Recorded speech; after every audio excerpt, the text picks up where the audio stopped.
बच्चों, हम लोगों ने नया चैप्टर चालू कर दिया था जिसको हम सिस्टम ऑफ पार्टिकल्स भी कहते हैं, रोटेशनल मोशन भी कहते हैं, रोटेटरी मोशन भी कहते हैं, डायनामिक्स ऑफ रोटेशनल मोशन भी कहते हैं। अलग अलग नाम अलग अलग किताबों में लिख रखे हैं। चलिए, तो ये जो है इसमें हमने सेंटर ऑफ मास के बारे में बातें कर रहे थे हम। तो देखो, जो हमने सेंटर ऑफ मास की बातें की थी ना, सेंटर ऑफ मास, इसकी जो बातें की थी उनको मैं एक बार ज़रा समरी बना देता हूँ।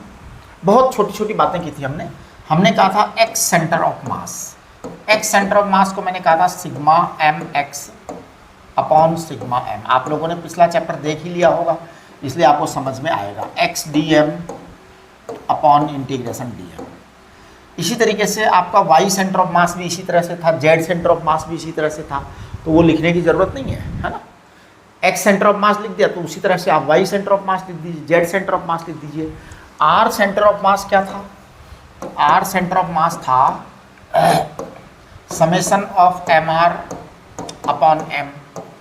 इसी को आप लिख सकते थे integral r d m upon integral d m. यह आपका सेंटर ऑफ मास आ जाएगा। इसके अलावा मैंने आपको velocity of centre of mass भी बता दिया था। Velocity of centre of mass हमने कहा था sigma m v upon sigma m, है ना। Acceleration of centre of mass भी मैंने आपको बता दिया था कि sigma m a upon sigma m. यानी कि ये सब जो है सेंटर ऑफ मास की कैलकुलेशंस थी। सेंटर ऑफ मास की कैलकुलेशंस पर मैंने टू पार्टिकल सिस्टम पर बात की थी। वो बहुत इंपॉर्टेंट है, वो सबसे इंपॉर्टेंट चीज़ है। तो ध्यान दीजिए, हम बात कर चुके थे टू पार्टिकल सिस्टम।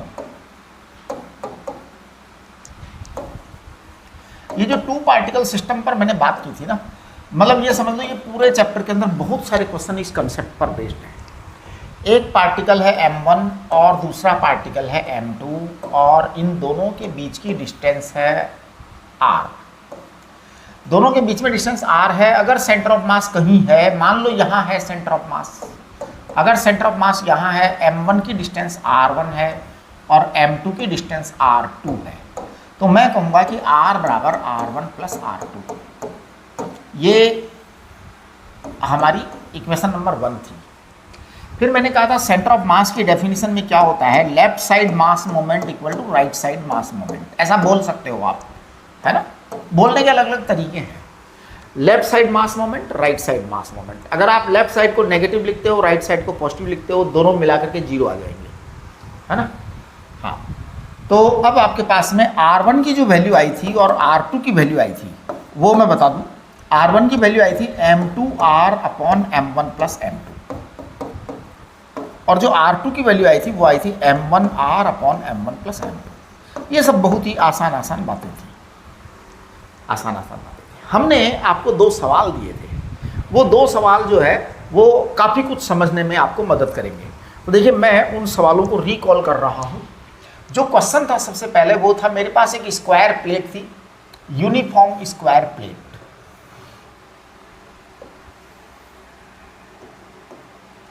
है ना। अगर ये यूनिफॉर्म स्क्वायर प्लेट की साइड ए है, तो नो डाउट इसका सेंटर ऑफ मास सबसे बीचों बीच सेंटर पर होगा। इसमें कोई बात करनी ही नहीं है, राइट। मैंने फिर इसको, जो स्क्वायर प्लेट थी, इसको काट दिया था, इसके 2 टुकड़े कर दिए थे। तो देखिए, स्क्वायर प्लेट के जब हमने 2 टुकड़े किए थे ना, तो कैसे किए थे, मतलब इसमें से क्वार्टर टुकड़ा काटा था हमने। मैं अलग कलर से काट रहा हूँ क्वार्टर टुकड़ा। ये देखो, मैं यहाँ से काट दे रहा हूँ, ये क्वार्टर पीस काट दिया है। ऑफ कोर्स ये क्वार्टर पीस एक छोटा स्क्वायर है। अब जब ये क्वार्टर पीस एक छोटा स्क्वायर है बेटे, तो इसका ये है a/2, इसका ये है a/2, पक्का। अब ये जो क्वार्टर पीस है उसका सेंटर ऑफ मास यहां है। आप अगर इंटेलिजेंटली कैलकुलेशन करेंगे तो ये जो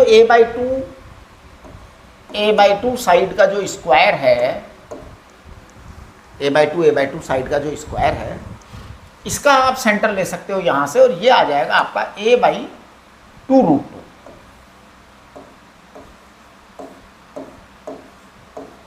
a/2√2 मतलब सेंटर से यहां तक की डिस्टेंस, सेंटर से यहां तक की डिस्टेंस, ये वाली डिस्टेंस भी a/2√2 आएगी।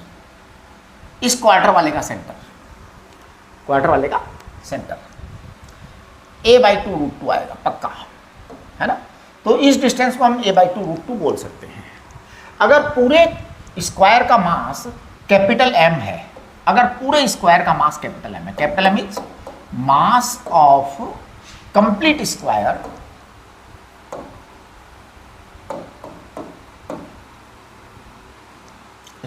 Of side A, of side A। बेटे कैपिटल M पूरे स्क्वायर का मास है, तो ये जो क्वार्टर स्क्वायर है सर्टेनली इसका मास m/4 होगा, m/4। तो m/4 is mass of quarter sphere, o sorry mass of quarter square, quarter square, okay. अब आपका जो ये तो कट गया ना, ये तो m/4 है, जो बच गया है वो आपका निश्चित रूप से 3m/4 होगा। तो 3m/4 is mass of rest piece, mass of rest of the piece. Naturally उसका सेंटर ऑफ मास यहां आएगा, कहीं आएगा, आई डोंट नो कहां आएगा, मैं नहीं जानता बेटा, बिल्कुल नहीं जानता। मैं मान लेता हूं कि शायद यहां कहीं इस लाइन आएगा, इस लाइन के अलोंग ही, ये तो कॉमन सेंस की बात है ना। हाँ, अब ये कहीं यहां आएगा, तो मैं इसको देखो यहां बना देता हूं कि ये आएगा इस लाइन के अलोंग, लेकिन मैं बना देता हूं इसको रेड कलर से कि ये यहां कहीं आएगा, यहां कहीं आएगा। ये वाली जो डिस्टेंस होगी, इस डिस्टेंस की वैल्यू मुझे पता करनी है। मैं इसको x मान लेता हूं, इस डिस्टेंस को क्या मान लेता हूं, x मान लेता हूं। हमारा जो कंसेप्ट है टू पार्टिकल सिस्टम का, ये जो x है, यहां पर अगर मैं मास की बात करूंगा, इस वाले मास की, तो ये मास होगा 3m/4, 3m/4, राइट। अब मैं अपना जो कंसेप्ट है ना वो लगा रहा हूं, क्या, m1r1 इक्वल टू m2r2। ये 3m/4 है, तो मैं 3m/4 लिख दे रहा हूं। ये x है, वहां पर आपका m/4 है, और वो r2 आपको पहले से ही पता है। ये वाली डिस्टेंस है a/2√2, a/2√2। But very obvious है कि आपका ये m से m कैंसिल हो जाएगा, 4 से 4 कैंसिल हो जाएगा, यानी x बराबर आ जाएगा a/6√2। इतनी डिस्टेंस होगी, यानी कि जब हमारा फाइनल कट पीस है, फाइनल जो पीस बच गया है ऐसा वाला, उसका सेंटर ऑफ मास यहाँ है, यानी हमारा एक आंसर आ गया है। मैं कोशिश कर रहा हूँ डायग्राम बनाने की, है ना। आप लोग ध्यान दीजिए, मेरे से अच्छा डायग्राम नहीं बन पाता है, फिर भी मैं प्रयत्न कर रहा हूँ अच्छा डायग्राम बनाने की, है ना। तो अगर अच्छा डायग्राम न बने तो किसी को नाराज़ होने की ज़रूरत नहीं है। ये लो जी, अब ये a/2 है, ये a/2 है ना। यहाँ इसका सेंटर ऑफ मास आएगा, और ये डिस्टेंस अपन ने निकाल दी है, and this distance is a/6√2, और यहाँ पे जो मास है वो 3m/4 है। Entire mass can be suppose to be concentrated at the centre of mass. तो जो भी मास है उसे हम सेंटर ऑफ मास पर कॉन्सेंट्रेटेड मान सकते हैं, करेक्ट। आ गया आप। अब इसको काट करके हमने कहा था इसको जोड़ दो साइड में, है ना, ऐसा कुछ करेंगे। तो चलिए मैं इसको जोड़ दे रहा हूँ साइड में, जो कटा हुआ पीस था ना उसको मैं साइड में जोड़ दे रहा हूँ। आप लोग चेक करना, सारी एक्टिविटी चेक करना प्लीज़। हमारे पास एक स्क्वायर था, स्क्वायर में से क्वार्टर पीस काट दे रहे हैं। क्वार्टर पीस को काट करके हम इसकी इस साइड में जोड़ेंगे, इधर की तरफ ऐसा। ये जो क्वार्टर पीस यहाँ से कट कर दिया है, नमस्ते करो, इसकी यहाँ से कट गया। अब कट करके आप यहाँ जोड़ दीजिए। अब देखो, कुछ बातें ऐसी होती हैं जिनकी कोई कैलकुलेशन की ज़रूरत नहीं होती है। अगर आप थोड़ा सा लॉजिकल हैं, थोड़ा सा साइंटिफिक एटीट्यूड है आपका, और आप सिंपल बातें करते हैं, तो बात की कोई कैलकुलेशन की आवश्यकता नहीं पड़ जाती है। एक्चुअल में ध्यान दीजिए, मैं आपको बार बार एक बात समझा रहा हूँ कि फिजिक्स का मतलब ये है कि अगर आवश्यकता है तो आप कैलकुलेशन जितनी मर्जी कर डालो, लेकिन अगर ज़रूरत नहीं है तो आप बिल्कुल कैलकुलेशन मत करिए, बिल्कुल मत करिए। देखिए कैसे, मुझे इसका बिना कैलकुलेशन आंसर दिखाई दे रहा है कि I should not do even a single calculation, केवल देख के आंसर देने की इच्छा हो रही है, देख करके मात्र। तो देखिए मैं इसको देख करके आंसर दूंगा, I will not do any calculation. आप लोग जरा सोचिए 2 मिनट रुक करके कि क्या इसको केवल देख के आंसर दिया जा सकता है कि कुछ नहीं करना और आंसर बता देना है? हाँ, बहुत जोरदार बात है। मैं बताऊं इसका आंसर, चलो मैं आंसर बता देता हूं पहले, ठीक है। इसका जो आंसर आएगा वो ये आएगा कि ये कंप्लीट मिला करके दिस प्लस दिस, ये कटे हुए को तो मैं मिटा देता हूं, थोड़ा कोशिश करता हूं मैं अच्छे से मिटाने की। 1 मिनट जरा, 1 मिनट, ये लो जी, है ना, ये लो, ये सीन है, ये सीन है। अब मैं कह रहा हूं इसका मैं आंसर बिना सॉल्व करे बता देता हूं, और हमेशा ऐसे ही करना चाहिए। लेकिन यहां मेरे को सॉल्व करना पड़ा क्योंकि यहां जो चीजें थी ना वो सिमेट्रिक नजर नहीं आ रही थी, यहां चीजें सिमेट्रिक नजर आ रही हैं। देखो आप, इसके लिए जो है मैं कहता हूं कि जो सेंटर ऑफ मास आने वाला है ना, वो यहां एग्जैक्ट सेंटर पे आने वाला है इस डिस्टेंस के, और ये आंसर होगा a/2√2। देखिए इसको अगर मैं रेड कलर से यहां लिखता हूं तो दिस डिस्टेंस इज a/2√2, ये मेरा आंसर है सेंटर ऑफ मास का फाइनल आफ्टर वेल्डिंग। वेल्ड करने के बाद का आंसर ये है a/2√2। ओके, अब आप कहेंगे सर क्या लॉजिक है इसका कि ऐसा आंसर है? देखो बात बड़ी सिंपल सी है बेटा, मैं इसके एक टुकड़ा यहां बना देता हूं और एक टुकड़ा यहां बना देता हूं, कुल मिला के मेरे पास 4 टुकड़े हो गए स्क्वायर के।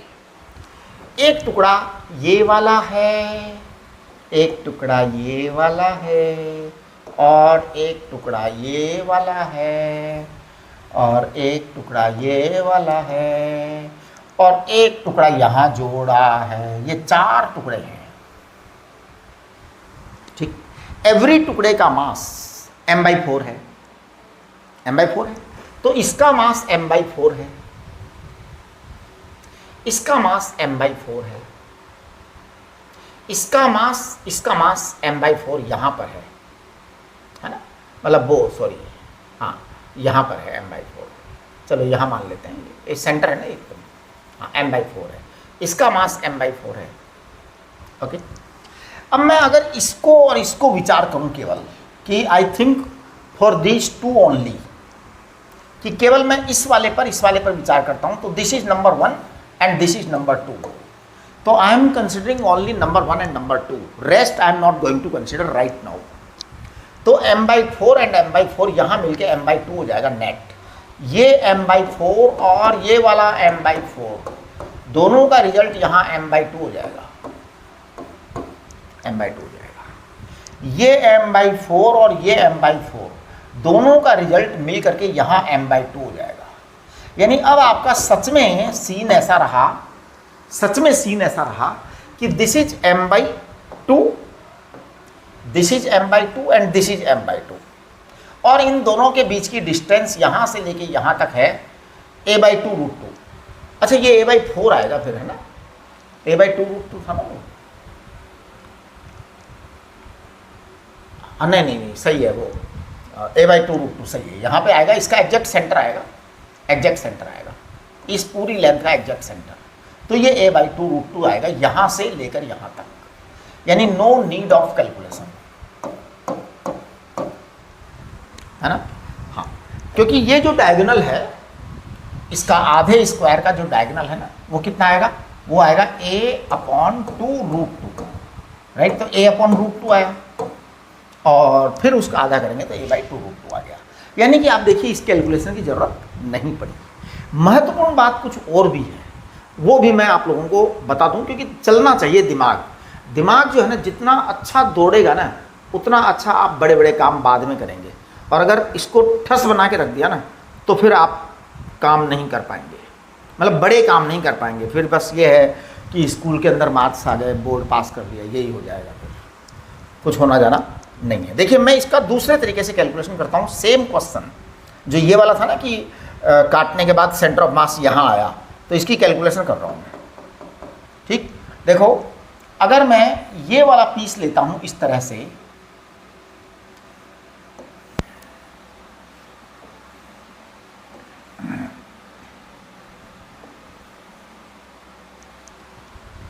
ये है,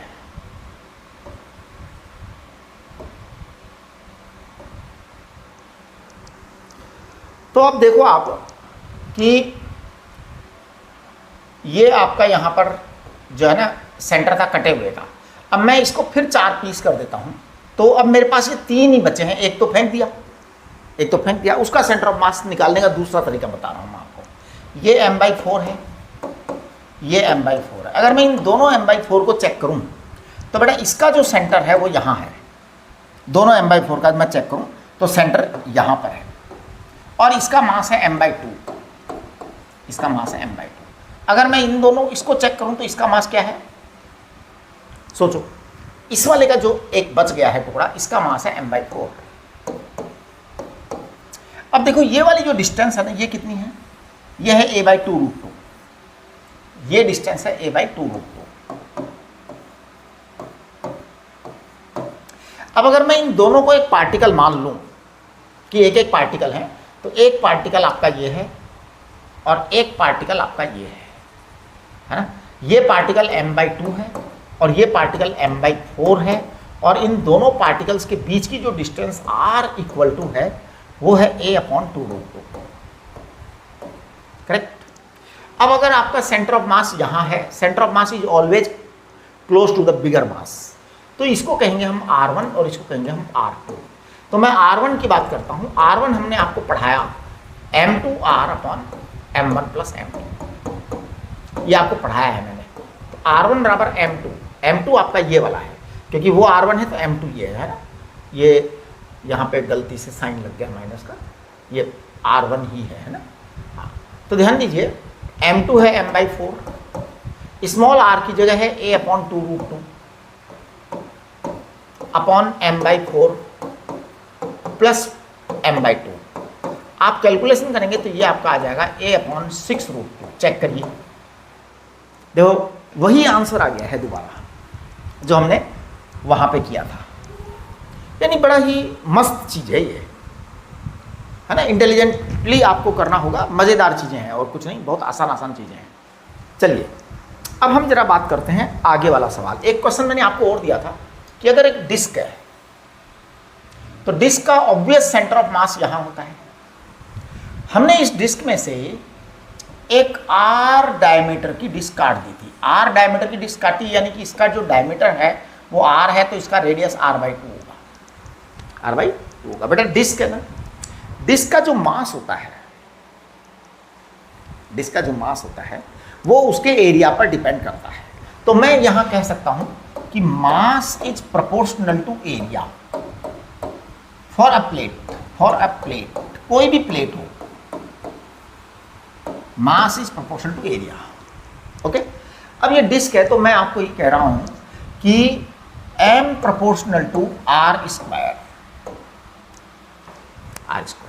जो आधी डिस्क हो रही है उसका मास m/4 हो जाएगा। कुल मिलाकर के ये जो बड़ी वाली डिस्क थी, पूरी की पूरी कंप्लीट डिस्क का मास m था, तो जो हमने डिस्क काट करके बाहर फेंक दी है उसका मास m/4 है, और जो बच गया है वो 3m/4 है। अब आप यहां पर आ जाइए, पूरा दिमाग लगाइए कि ये आपका m/4 है, ये आपका m/4 है, और जो रेस्ट ऑफ द पीस है वो है 3m/4, 3m/4 है ना। अब इसका जो x मान लो अगर मैं ये वाली चीज, तो मैं कर दूंगा m1r1 = m2r2। देखो कितना इजी कैलकुलेशन आ रही है।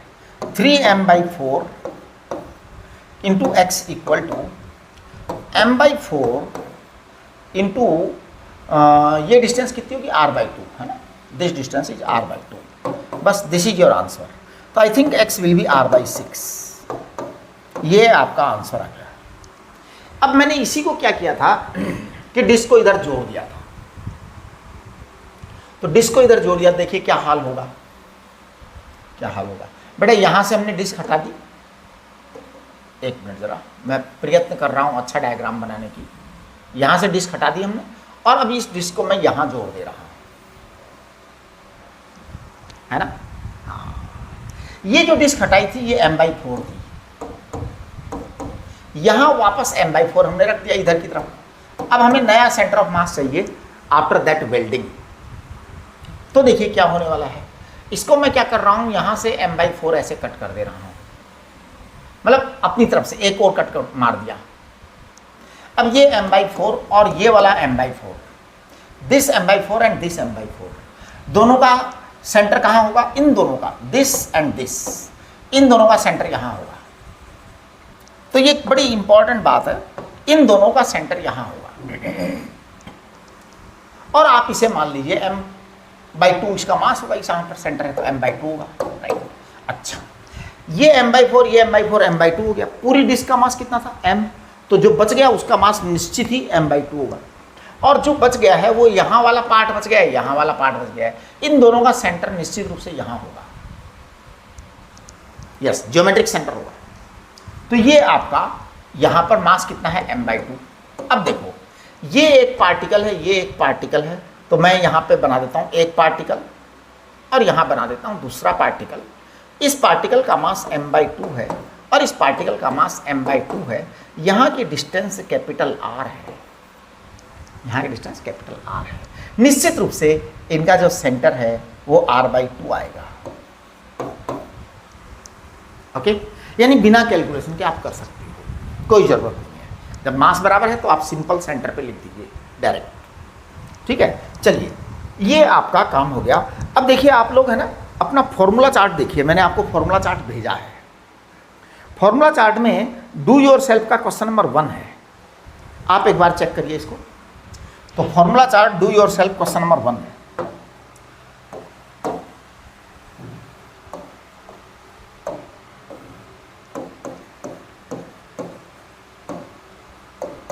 क्वेश्चन नंबर 1, क्वेश्चन नंबर 1 में इन्होंने क्या किया है, एक स्क्वायर प्लेट ली है और एक डिस्क लिया है। स्क्वायर प्लेट का जो साइड है और डिस्क का जो डायमीटर वो बराबर है, ऐसा इन्होंने कहा है। तो देखो बेटे, ये आपकी स्क्वायर प्लेट है, स्क्वायर प्लेट की साइड ए दे रखी है ना, अच्छा। और यहाँ पर एक डिस्क है, एक डिस्क है, और इस डिस्क का इन्होंने डायमीटर जो है ना वो भी ए दे रखा है। एक बार मैं कोशिश कर रहा हूँ अच्छी डिस्क बनाने की। आप लोगों को पता है कि मेरे को अच्छा डायग्राम बनाना नहीं आता है, इसलिए अगर अच्छी डिस्क ना बने तो नाराज़ नहीं होना बेटा कोई। हाँ, ये बात, फिर मैं कोशिश कर रहा हूँ अच्छी डिस्क बनाने की, थोड़ा टेढ़ा मेढ़ा हो ही जाता है यार। चलो अब आप मान लो कि अच्छी डिस्क है, नहीं बनी है आपके सर से, चिंता मत करो, अच्छी डिस्क है ना, मान लो ये a/2 रेडियस है और ये आपका a/2 है। तो चलो इसको तो साइड में आप मान लो। तो देखिए मैं आपको अभी अभी बताया, किसी भी प्लेट के लिए mass is proportional to area, पक्का। तो इसका मतलब ये हुआ mass of square upon mass of disc, it is equal to mass of square upon mass of disc equal to area of square upon area of disc. Area of square है a square और area of disc है pi a/2 का whole square, है ना, हो गया। चलिए अब जरा कैलकुलेशन करना, क्या आएगा इसका। मुझे लगता है ये a स्क्वायर से स्क्वायर कट जाएगा, 4/पाई आएगा बेटा, 4/पाई आएगा। यानी कि मास ऑफ स्क्वायर जो है वो आएगा 4/पाई इंटू मास ऑफ डिस्क, ठीक। अब आपको इसका इस कंपोजिट बॉडी का सेंटर ऑफ मास निकालना है। देखें क्वेश्चन क्या कह रहा है, क्वेश्चन कह रहा है locate position of centre of mass of system with respect to centre of square. ध्यान दो, ये सवाल को बड़ी अच्छी तरह से पढ़ना चाहिए। सवाल क्या कह रहा है, सवाल कह रहा है आपको इस सारे सिस्टम का सेंटर ऑफ मास निकालना है और सेंटर ऑफ मास आपको यहाँ से निकालना है, इस जगह से, इस जगह से। तो मैं एक काम करता हूँ बेटा, इस सेंटर इसको मान लेता हूँ 0 0, ओरिजिन मान लेता हूँ 0 0 मान लेते हैं। अब जब 0 0 मान लिया तो ये तो 0 0 हो गया। अब आपका इसका डिस्टेंस कितना आएगा ये बताओ, यहाँ तक का। तो मुझे लगता है ये 0 0 है तो ये a/2 है तो ये a आएगा, है ना। इसका कोऑर्डिनेट आएगा a0 आएगा, पक्का। अब ये x कोऑर्डिनेट आपके पास में आ चुके हैं, जिसमें से मैंने स्क्वायर का कोऑर्डिनेट, स्क्वायर का सेंटर ऑफ मास का कोऑर्डिनेट इंटेंशनली 0 0 लिया है। इंटेंशनली 0 0 क्यों लिया है? क्योंकि क्वेश्चन कह रहा है कि आपको सेंटर ऑफ मास का कैलकुलेशन यहां से करना है, तो मैं ऐसा करता हूं, उसको 0 मान लेता हूं, है ना। अब मैं आगे की कैलकुलेशन कर देता हूं। देखिए x सेंटर ऑफ मास, हमारा फॉर्मूला है m1 x1 plus m2 x2 upon m1 plus m2, ये हमारा फॉर्मूला था। 2 पार्टिकल हैं तो 2 ही लेंगे, 5 होते तो 5 ले लेते, 15 होते तो 15 ले लेते, 1000 होते तो 1000 लेते हैं। हाँ, वो तो जितना होता उतना लेते साहब, नियम की बात है। अब आप देखिए यहाँ पे क्या है, यहाँ है m1 बराबर मास ऑफ स्क्वायर,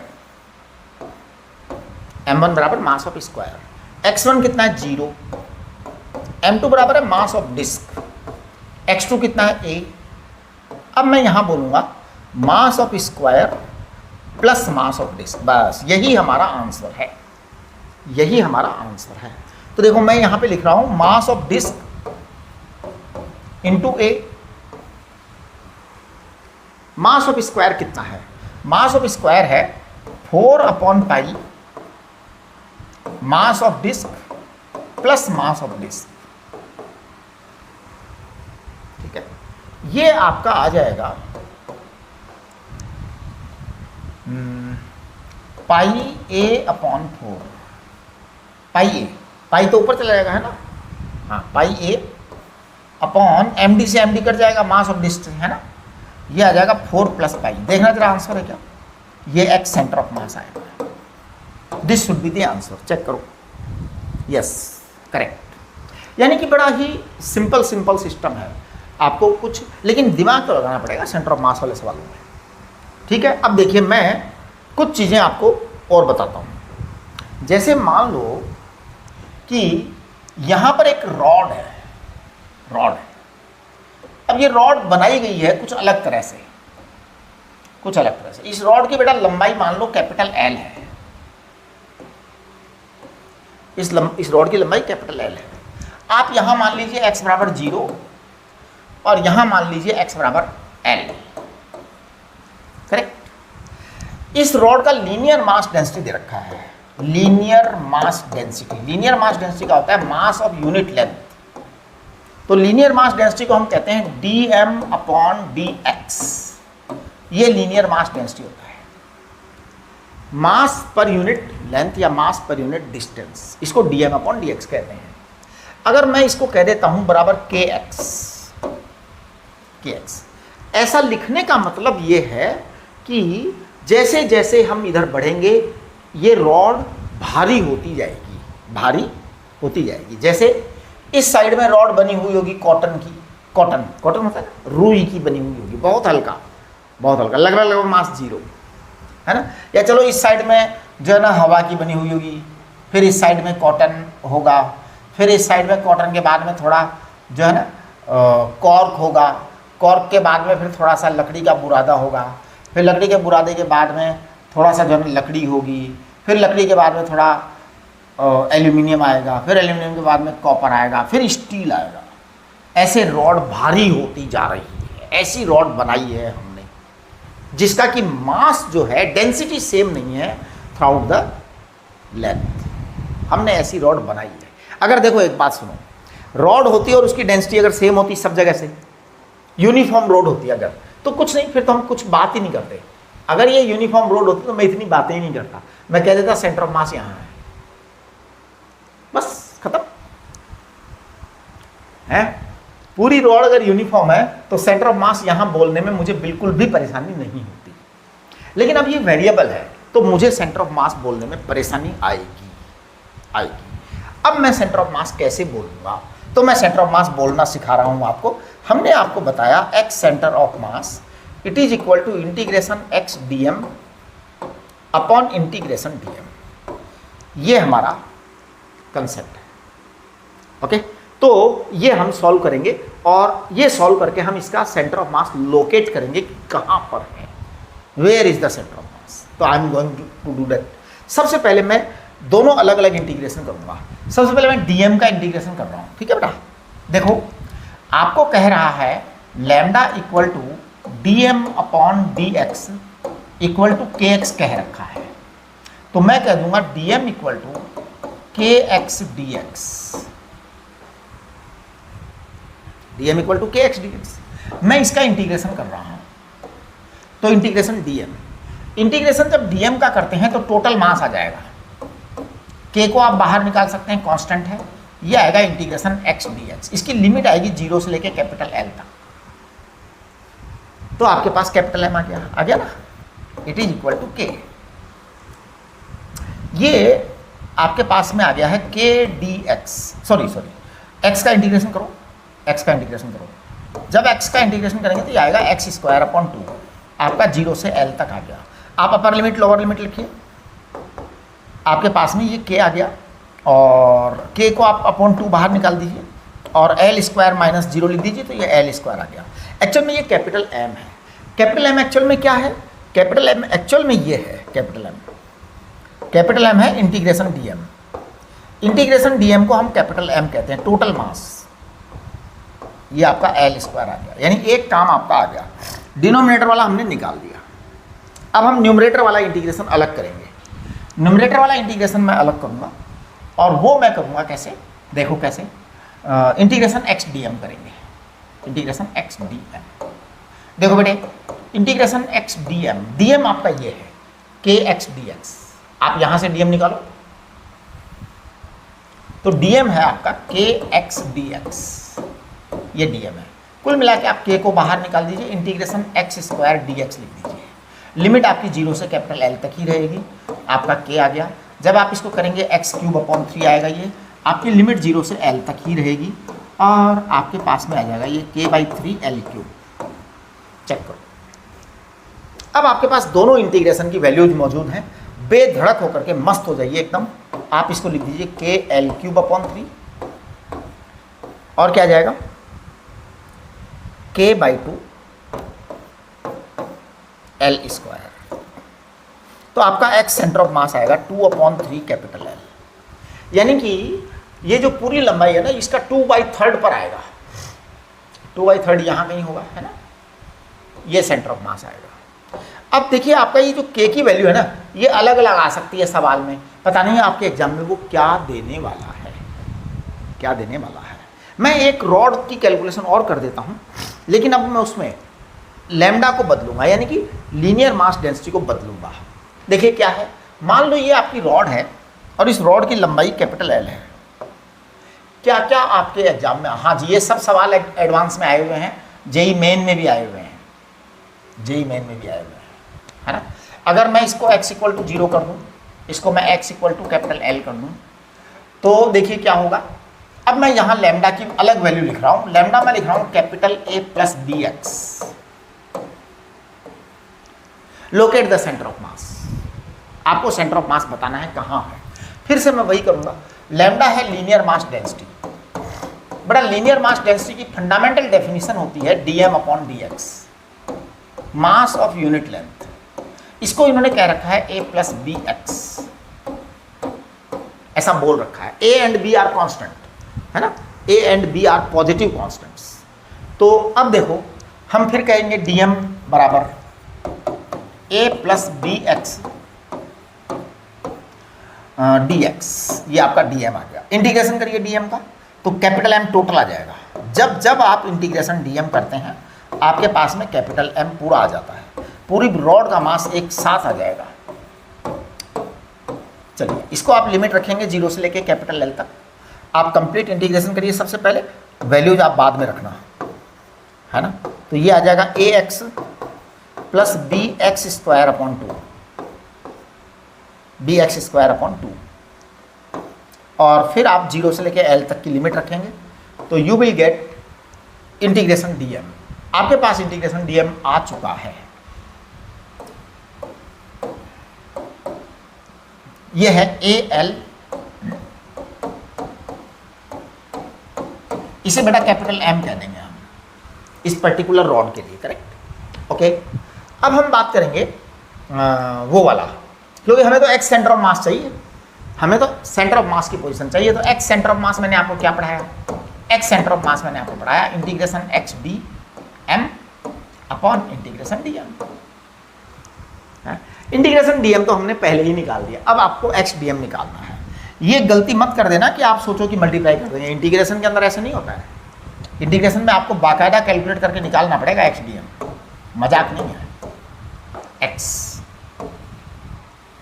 डी एम देखो, डी एम देखिए A X plus sorry D M कहाँ है भैया, उड़ी बाबा डी एम तो यहाँ है, मैं भी कहाँ देखता हूँ डी एम, गलत देखता हूँ मैं, उड़ी बाबा रे। एक्स करो, डी एम ये बैठा बेटा ए प्लस बी एक्स, चेक करिए बस। अब आप वापस से इंटीग्रेशन करिए तो आपके पास में ये आएगा integration A X plus B X square into D X. Limit तो आप 0 से कैपिटल एल तक लगाएंगे ही लगाएंगे, तो वो कोई इतनी बड़ी बात नहीं है, ठीक है। चलो कैलकुलेट करो, ये आपके पास आएगा A X square by 2 plus B X cube upon 3, 0 से लेके कैपिटल एल तक की लिमिट लगाइए। So you will get this numerator as a l square by 2 plus b l cube by 3, ये हो गया, करेक्ट। ओके, अब आपको एक्स सेंटर ऑफ मास चाहिए तो आप इसमें उसका भाग लगा दो। लो जी, एक्स सेंटर ऑफ मास आ रहा है, एक्स सेंटर ऑफ मास आ रहा है, हाँ जी, एक्स सेंटर ऑफ मास देखिए कहाँ से आ रहा है, a l square by 2 plus b l cube upon 3 upon वो कहाँ गया भैया ना, पहले वाला इंटीग्रेशन, पहले वाला इंटीग्रेशन ये रखा अपने पास, A capital L plus B capital L square upon 2। Solve now and you will get your result. देखिए मैं सॉल्व कर रहा हूँ इसको और मुझे लग रहा है कि ऐसा कुछ रिजल्ट आएगा, है ना। आप लोग मेरी बात का भरोसा मत करना, आप लोग चेक करिएगा पूरा। ये 2 इधर चला जाएगा, ये 6 आएगा ना यहाँ पे, हाँ ओके। देखो मैं कर रहा हूँ इसको L बाई 3 और ब्रैकेट में मैं लिख रहा हूँ इसको 3a plus 2b upon 2a plus b। This should be your answer, है ना। आप लोग चेक कर लीजिएगा, मैं गलत भी कर सकता हूँ कैलकुलेशन। तो ये आपका सेंटर ऑफ मास कैलकुलेट करने के तरीके आ गए। बहुत सारे अलग अलग तरह के केसेज हो सकते हैं, पता नहीं वो कैसे देंगे, क्या नहीं देंगे, है ना। हाँ, तो वो तो एक सिस्टम होता है बेटा। अब देखिए आपके सेंटर ऑफ मास वाली जो बातें हैं, बहुत सारी इरेगुलर रेगुलर बॉडीज होती हैं, उनका सेंटर ऑफ मास निकालना है, तो वो कैसे कैसे निकलेंगे।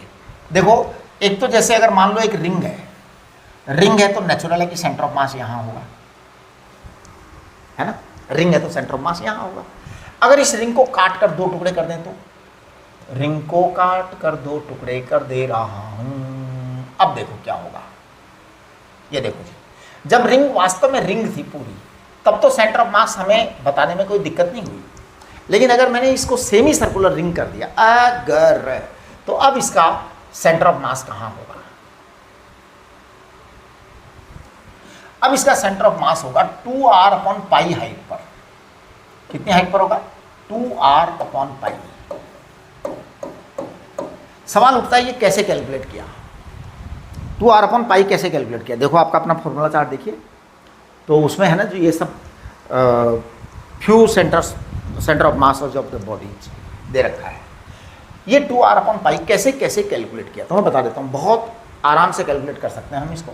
हम इस रिंग को क्या करेंगे कि छोटे छोटे पीसेज में काटेंगे, फिर कोई एक पर्टिकुलर एंगल ले करके उसकी हाइट ले करके उसका सेंटर ऑफ मास लोकेट करके और फिर इंटीग्रेट करेंगे, तो you will get this 2r/π। मैं आपको यहाँ एक बहुत ही मस्त चीज़ और बता देना चाहता हूँ कि अगर मैंने ये पूरी रिंग होती, अगर ये रिंग है भाई, रिंग है, ध्यान रखना, डिस्क नहीं है, रिंग है। अगर ये कंप्लीट रिंग होती, अगर ये कंप्लीट रिंग होती और इस कंप्लीट रिंग के मैं कटिंग करता और केवल क्वार्टर टुकड़ा छोड़ता, अगर केवल क्वार्टर टुकड़ा छोड़ता, रिंग का क्वार्टर टुकड़ा, तो पता है क्या होता?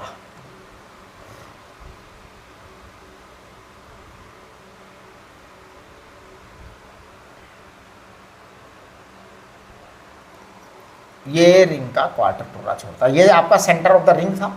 तो मैं बताऊं इसका क्या होता है सेंटर ऑफ मास? इसका centre of mass 2r/π 2r/π 2r/π 2r/π यहाँ होता, यहाँ होता इस जगह। अगर इसको मैं 0 0 कहता, अगर मैं इसको 0 0 कहता, तो ये जो सेंटर ऑफ मास आया है नया, इसको मैं ब्लैक कलर से लिख रहा हूं, राइट। इसके कोऑर्डिनेट क्या आते? इसके कोऑर्डिनेट आते -2r/π x कोऑर्डिनेट और +2r/π y कोऑर्डिनेट, ऐसे कोऑर्डिनेट आते हैं इसके। ओके, सवाल ये उठता है कि आपने ये किया कैसे, ये किया कैसे? तो मैं बता दूं कि इसको करना बड़ा आसान है। हम क्या करेंगे, इस रिंग के छोटे छोटे छोटे छोटे पीसेज करेंगे। देखो आप, मैं एक मिनट मैं थोड़ा अच्छी रिंग बनाने की कोशिश कर रहा हूं। बेटा ये रिंग बना दी है, अच्छा बना नहीं सकता, अब जो बना दिया उसको अच्छा मान दो, यार है। मैं अब इस रिंग के छोटे छोटे पीसेज कर रहा हूं। मान लो मैंने एक छोटा सा पीस यहां कर दिया। अब ये जो छोटा सा पीस किया है ना, इसका एंगल मैं मान लेता हूं d थीटा है। तो देखो ये छोटा सा टुकड़ा लिया है मैंने, ये छोटा सा टुकड़ा लिया है। अगर मैं इस सेमी सर्कुलर रिंग का मास m मान लूं, तो देखिए small m is mass of length pi r, mass of length pi r। Semi circular ring का मास पाई r है। तो जब ये सेमी सर्कुलर रिंग का मास पाई r है, तो देखिए क्या है कि अगर सेमी सर्कुलर रिंग का मास पाई r है और ये आपकी हाइट है, तो मैं इसको यहां से इस हाइट की वैल्यू चाहता हूं। अगर मैं इसको थीटा मान लूं, यहां पर थीटा मान लेते हैं, और ये आपकी रेडियस है, ये तो रेडियस हमेशा ही होगी, ये रेडियस हमेशा ही होगी। तो इसकी हाइट आएगी h/r बराबर साइन थीटा। तो आपका h क्या आएगा? h आएगा आपका r साइन थीटा, आएगा ना, हाइट h/r साइन थीटा आएगा, बिल्कुल। अच्छा, अब ये जो छोटा सा d थीटा है, it is very very small angle d theta, है ना। तो बेटा पाई r का मास m है, इसका r कितना होगा? r d theta, r d theta. आप इसके पूरे एंगल को भी नाप सकते हैं, एक साथ पाई लिख सकते हैं, कंप्लीट एंगल, है ना। देखो मैं यूनिटरी मेथड से इस d थीटा का मास लिख रहा हूं, d थीटा का मास लिखने जा रहा हूं यूनिटरी मेथड से। यूनिटरी मेथड क्या है? Mass of pi angle, mass of pi is equal to small m, तो मास ऑफ 1 इक्वल टू m/पाई, तो mass of d theta it is equal to m/पाई इंटू d थीटा। इसे हम dm कह देंगे, इसे हम क्या कह देंगे? dm कह देंगे। अब देखिए ये जो dm मास है ना, ये वाला, उसकी हाइट आपकी h बराबर r साइन थीटा है।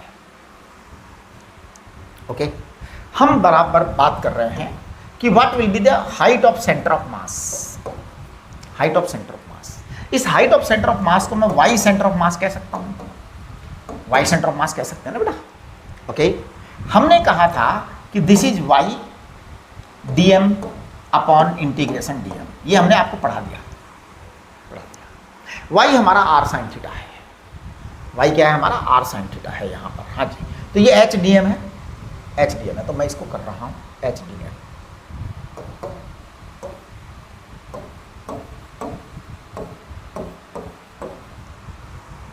देखिए ये होगा आपका integration y sine theta dm upon integration dm। अब इंटीग्रेशन dm जो है ना, इसको मैं कुछ लिखूंगा ही नहीं, क्योंकि मुझे मतलब ही नहीं, इसको तो मैं सीधा सीधा लिख दूंगा इंटीग्रेशन dm को। क्या? Integration y sine theta dm। इसकी तो मैं बेटा कैलकुलेशन करूंगा देखो, लेकिन इस नीचे वाले को मैं सीधा सीधा स्मॉल m लिख दूंगा, क्योंकि वही है टोटल मास। किसी चीज़ को तोड़ा तोड़ा तोड़ा तोड़ा और वापस इंटीग्रेट कर दिया तो भैया टोटल मास ही तो आ जाएगा, हैं? क्यों करें हम मेहनत। चलिए यहाँ पर मैं लिमिट लगाऊंगा 0 से लेके पाई तक का। ये बात अब मुझे इस इंटीग्रेशन से मतलब है, बाकी चीज़ों से मेरे को कोई लेना देना नहीं।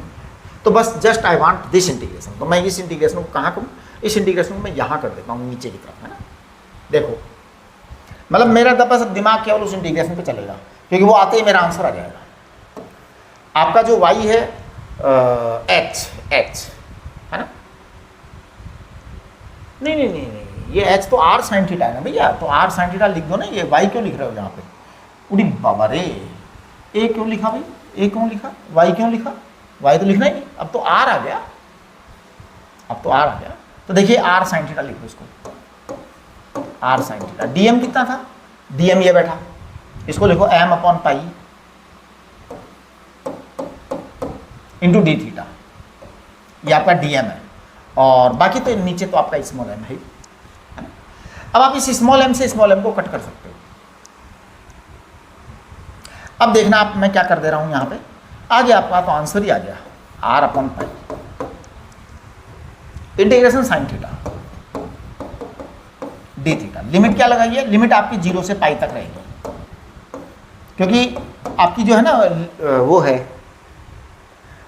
रिंग, कौन सी? कंप्लीट। तो देखिए ये आपका आएगा। अब जब आप इसके करेंगे तो देखिए r अपॉन पाई आएगा। अब साइन थीटा का इंटीग्रेशन क्या होता है? माइनस कॉस थीटा होता है। बाकायदा ईमानदारी से वैल्यूज रखिए आप। तो ये r अपॉन पाई आएगा, माइनस कॉस थीटा है, माइनस को रहने तो चुपचाप माइनस, कॉस थीटा को लिखिए कॉस पाई, फिर लिखिए माइनस कॉस 0। बेटा पूरा चेक करो, तो ये r अपॉन पाई आएगा, ये -1 यानी -2 आएगा, यानी कि it will be twice r upon pi, twice r upon pi, correct. चलो अब जब आपके पास में ट्वाइस r अपॉन पाई आ गया ना, तो ये आपका क्या आ गया? वो आ गया सेंटर ऑफ मास की हाइट। देखो हमने यही बताई थी, करेक्ट। अब अगला केस जो आपके इसमें फॉर्मूला चार्ट में दे रखा है, सेमी सर्कुलर डिस्क का दे रखा है। देखो सेमी सर्कुलर डिस्क,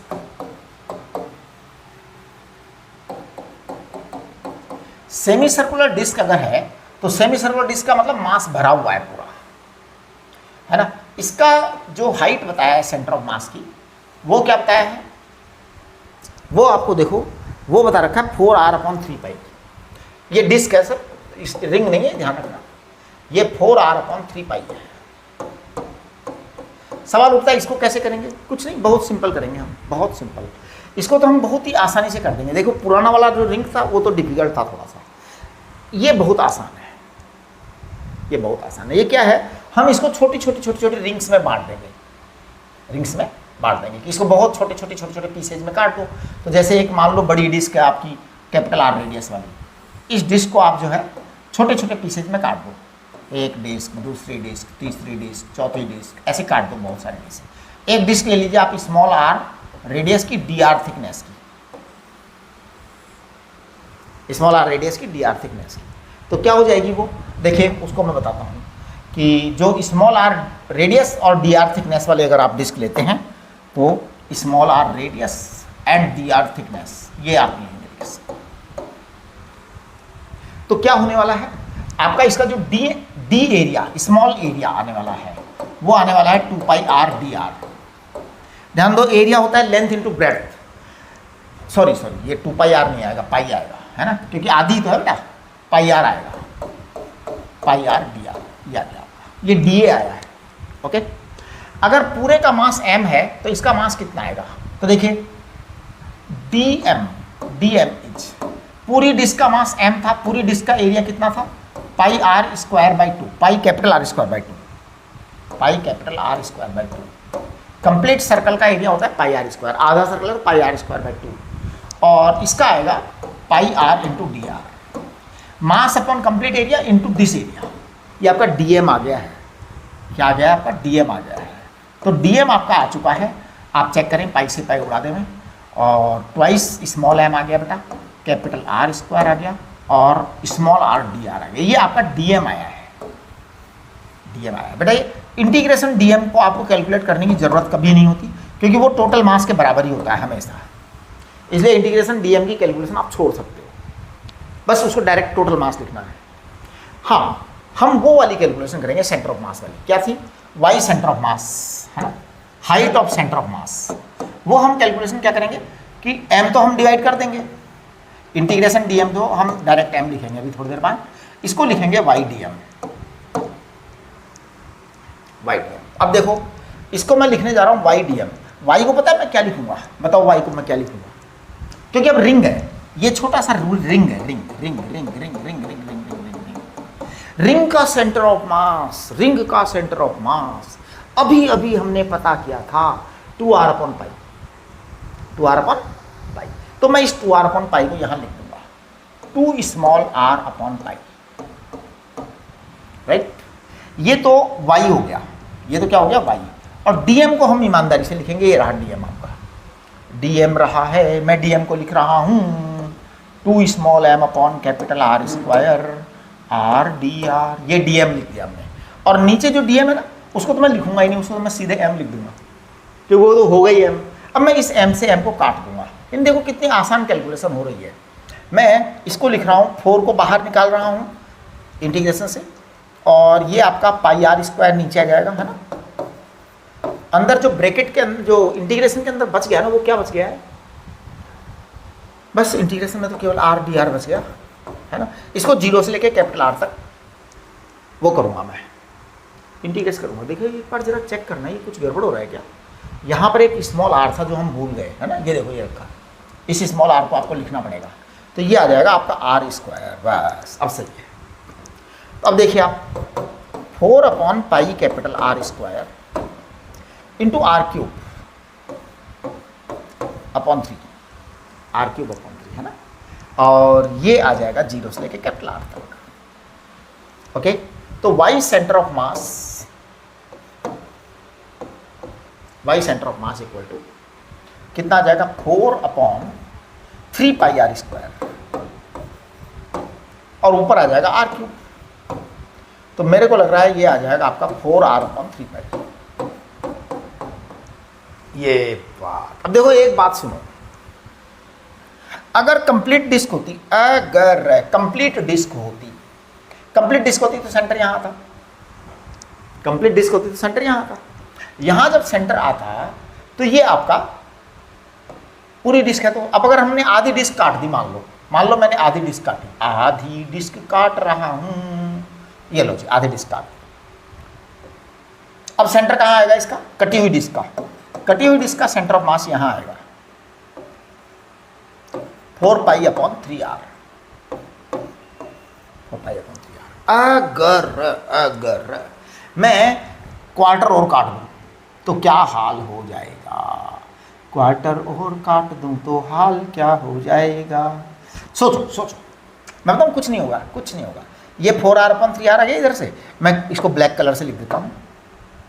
देखो यहाँ से आप यहाँ चलिए और यहाँ से यहाँ चलिए, और ये जो इसके पॉइंट ऑफ कोऑर्डिनेट आएंगे, अगर मैं इसको 0 0 मानूं, अगर 0 0 मानूं, तो इस कंडीशन में जो ये सिचुएशन, जो डायग्राम बना हुआ है, इसमें आपका आएगा ये 4r अपॉन 3 पाई, अरे 4r अपॉन 3 पाई है भाई, क्या लिख रहे हैं हम, मैं भी कैसा आदमी हूँ, 4r अपॉन 3 पाई लिखो बेटा, हैं।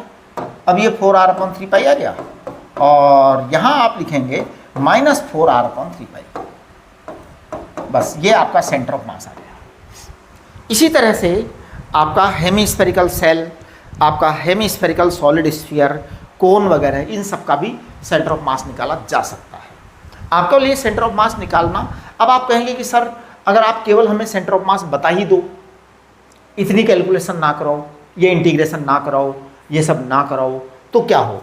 तो सेंटर ऑफ मास बता तो हमने रखा है बेटे, लेकिन क्या होगा अगर आप काम चोरी करोगे, अगर आप कठिन कार्य से बचेंगे कि कठिन कार्य नहीं करना जिंदगी में, तो कठिन कार्य नहीं करना जिंदगी में, तो आप ये समझ लो कि फिर आप किसी लायक नहीं रह जाओगे जिंदगी में। हाँ, एकदम शुद्ध बात बोल रहा हूं मैं, एकदम शुद्ध बोल रहा हूं। आपको समझना चाहिए हर चीज आपके लिए बनी क्यों है, बनी इसलिए है कि आपको वो समझना है। और फिर एक चीज और है, एग्जाम में पता नहीं कुछ इर्रेगुलर आ गया तो, हाँ जी, जेई मेन और एडवांस वाले तो जो है ना कुछ इर्रेगुलर भी दे देते हैं कि आपको पता ही नहीं लगेगा और कुछ हो गया। अब कैलकुलेट कैसे करोगे? अगर आपको इन डेप्थ नॉलेज नहीं है तो आप कुछ नहीं कर पाएंगे, आप एडवांस वाला पेपर सॉल्व नहीं कर पाएंगे। ठीक है, चलिए अब हम ये हेमीस्फेरिकल सेल, सॉलिड स्फीयर और कोन वगैरह इसकी बातें करेंगे अगले लेक्चर में। ठीक।